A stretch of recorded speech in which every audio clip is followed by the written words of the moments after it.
Assalamualaikum warahmatullahi wabarakatuh. Bertemu kembali dalam video pembelajaran matematika. Ya, selalu ingat bahwa matematika mudah, matematika tidak susah. Hari ini kita akan sama-sama belajar perbandingan trigonometri pada segitiga siku-siku. Ya, mari simak materinya. Semoga bermanfaat.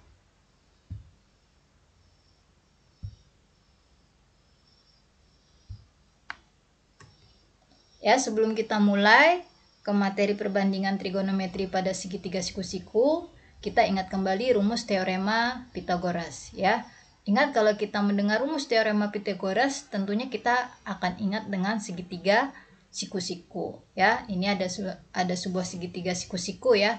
Nah, untuk bunyi dari rumus teorema Pythagoras, perhatikan di sini disebutkan bahwa rumus teorema Pythagoras menyebutkan jika pada sebuah segitiga siku-siku ABC, maka kuadrat sisi hipotenusa atau sisi miringnya sama dengan jumlah kuadrat dari sisi yang lain. Nah, perhatikan di sini segitiga siku-siku ya. Nah, disebutkan tadi kuadrat sisi miringnya sama dengan jumlah kuadrat sisi yang lain. Nah, perhatikan untuk segitiga siku-siku di sini, tentunya yang kita lihat sisi miringnya kelihatan ya. Ini adalah sisi miringnya. Nah, untuk sisi yang lain tentunya dua sisi yang lainnya ya. Ini sisi yang lain. Nah, misalkan kita beri simbol untuk sisi yang tegak ini adalah Y, sisi yang mendatar ini X, sisi miring adalah R. Maka rumusnya adalah sisi miring, kuadrat sisi miring berarti kuadrat dari R. Ya, berarti R kuadrat itu sama dengan disebutkan jumlah. Jumlah berarti ditambah. Apa yang ditambah? Yang ditambah adalah kuadrat dari sisi yang lain. Sisi yang lain yang mana? Tentunya adalah X dan Y. Maka R kuadrat sama dengan X kuadrat ditambah Y kuadrat. Ya, jadi ini untuk memudahkan kalian mengingatnya, ingat selalu bunyi dari rumus teorema Pythagoras adalah kuadrat sisi miring itu sama dengan jumlah kuadrat sisi yang lain. Jadi nanti walaupun nanti simbolnya berubah, kalian harus ingat ya bahwa kuadrat sisi miring, jadi sisi miringnya dikuadratkan itu sama dengan jumlah dari kuadrat sisi yang lain. Jadi nanti kalau simbolnya berubah jangan bingung ya. Tetap konsepnya adalah kuadrat sisi miring itu sama dengan jumlah kuadrat sisi yang lain.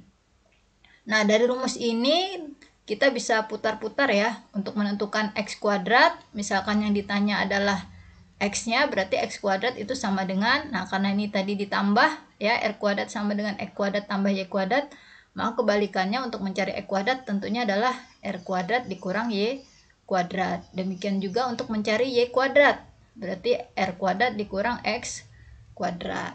Ya, ini adalah rumus teorema Pythagoras. Nah, sekarang kita lanjut ke perbandingan trigonometri pada segitiga siku-siku. Ya. Nah, perhatikan di sini ada sebuah segitiga siku-siku. Misalkan di sini kita letakkan sebuah sudut alfa ya. Nah, kita akan mengenali jenis-jenis sisinya ya. Untuk sisi yang letaknya di depan sudut, ini letaknya di depan. Letaknya di depan tentunya ini sudutnya sisinya ya, ini yang di depan. Nah, sisi di depan ini kita singkat dengan D. Ya, ini nanti untuk memudahkan kalian mengingat rumusnya. Jadi, sisi di depan sudut, nih ya, di depan, ini kita simbolkan dengan D. Misalkan ini tadi disamakan dengan yang tadi ya. Ini lambangnya tadi Y. Ya, ini Y. Kemudian, sisi di samping. Nah, di samping tentunya sisi yang mendatar. Ini adalah sisi di samping. Kita sebut dengan sisi samping atau disingkat SA ya. Tadi di sini adalah simbolnya X. Kemudian nah ini terlihat jelas ini miringnya ya. Ini sisi miring, kita singkat dengan Mi.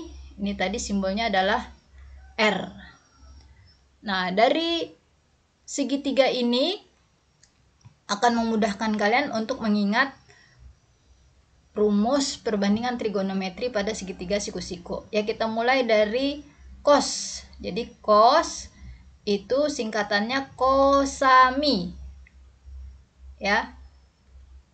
Cosami. Artinya untuk mencari cos cos alfa itu sama dengan sisi samping, ya, jadi sa dibagi mi, sisi miring, ya. Jadi cosami. Nah, untuk sisi samping ini tadi sisinya adalah X. Berarti di sini X dibagi miring. Miringnya adalah R. Berarti X dibagi R. Ya, ini untuk mencari nilai cos alfa. Ya, ingat cosami. Cos alfa sama dengan samping bagi miring. Sampingnya X, miringnya R. Jadi X per R. Kemudian untuk sin demi. Ya, sin demi artinya untuk mencari nilai sin alfa itu sama dengan sisi depan dibagi sisi miring. Ya, untuk depan ini sisinya Y, ya, besarnya Y. Berarti Y dibagi miring, miringnya R. Jadi Y per R. Nah, terakhir tan desa. Tan desa berarti tan alfa itu sama dengan de. Berarti sisi depan dibagi sa. Sa itu adalah sisi samping. Jadi tan desa. Depannya Y, ya, berarti di sini Y. Sa-nya X. Ya, sampingnya X berarti Y per X, ya. Coba kalian ulang rumusnya. Cosami. Cos alfa sama dengan samping bagi miring. Sin demi. Sin alfa sama dengan depan bagi miring. Tan desa. Tangen alfa sama dengan depan bagi samping. Ya, jadi ini untuk menentukan nilai sudutnya nanti, ya. Nah, sebelum kita ke contoh soal, yang mesti diingat adalah pembagian sudut berdasarkan kuadran, ya. Jadi untuk sudut tuh dibagi menjadi 4 kuadran, ya. Kuadran 1 nilai sudutnya lebih dari 0 derajat tapi kurang dari 90 derajat. Kuadran 2 nilai sudutnya lebih dari 90 derajat tapi kurang dari 180 derajat. Kemudian kuadran 3 di sini sudutnya lebih dari 180 derajat tapi kurang dari 270 derajat. Terakhir kuadran 4 di sini sudutnya lebih dari 270 derajat tapi kurang dari 360 derajat. Nah, perhatikan di sini, ya, berdasarkan diagram kartesius di sini nilai X-nya adalah positif, ya, yang kanan, ya. Kemudian yang atas juga positif. Tapi untuk X yang ke kiri nilai X-nya negatif. Untuk Y yang ke bawah nilainya Y-nya negatif. Nah, di sini nanti berpengaruh terhadap nilai sudutnya, ya. Nah, untuk kuadran 1 ini disebut juga dengan sudut lancip, ya.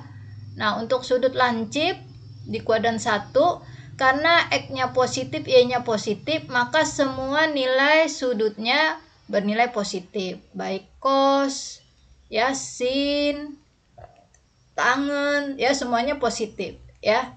Karena X dan Y-nya positif. Nah, untuk kuadran 2 atau disebut juga dengan sudut tumpul, ya, untuk nilai sudut yang mengandung rumusnya X, maka nilainya negatif, ya, karena X-nya negatif di sini.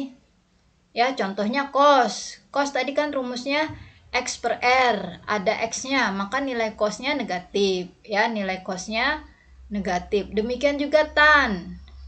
Rumus tan tadi kan Y per X, ada X-nya, maka tan juga nilainya negatif, ya. Tapi untuk sin, ya, karena nggak ada X-nya, rumus sin kan Y per R, Y-nya positif. Nah, maka nilainya untuk sin positif. Demikian juga kosekan juga positif.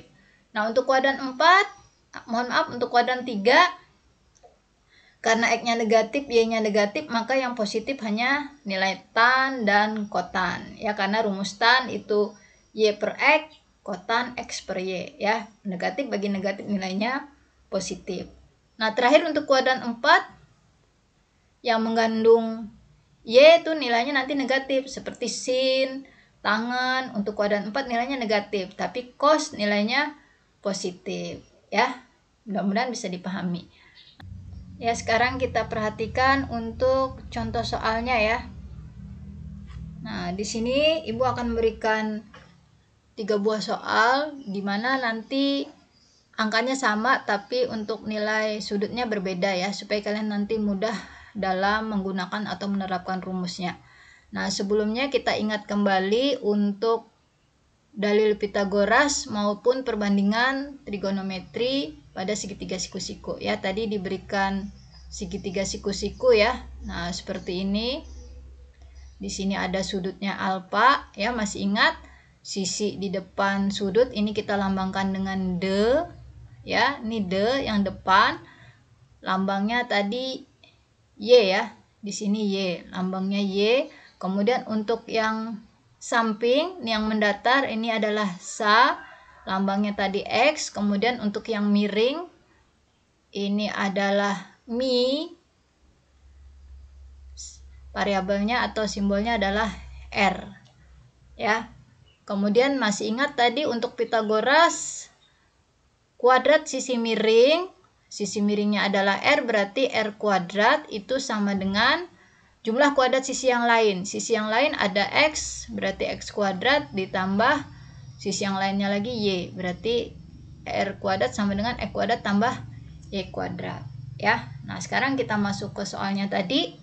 Diketahui sin alfa 5/13 ya. Ingat singkatan untuk rumus sinnya adalah sin demi. Sin demi artinya sin alfa sama dengan depan bagi miring. Depannya adalah Y, miringnya adalah R. Jadi Y per R.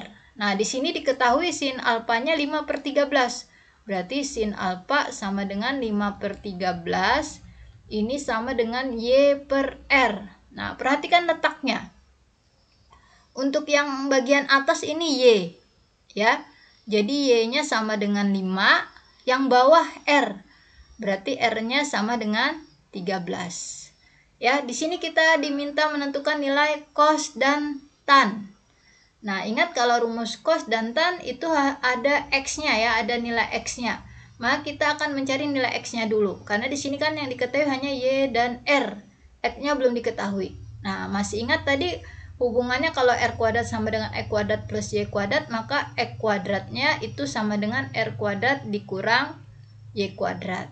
Ya, jadi kita cari di sini X-nya, X kuadrat sama dengan R kuadrat kurang Y kuadrat. R kuadratnya 13 berarti 13 kuadrat, Y-nya 5 berarti 5 kuadrat. 13 kuadrat itu 169. 5 kuadrat 25. 169 dikurang 25 itu 144. Berarti X-nya sama dengan akar dari 144.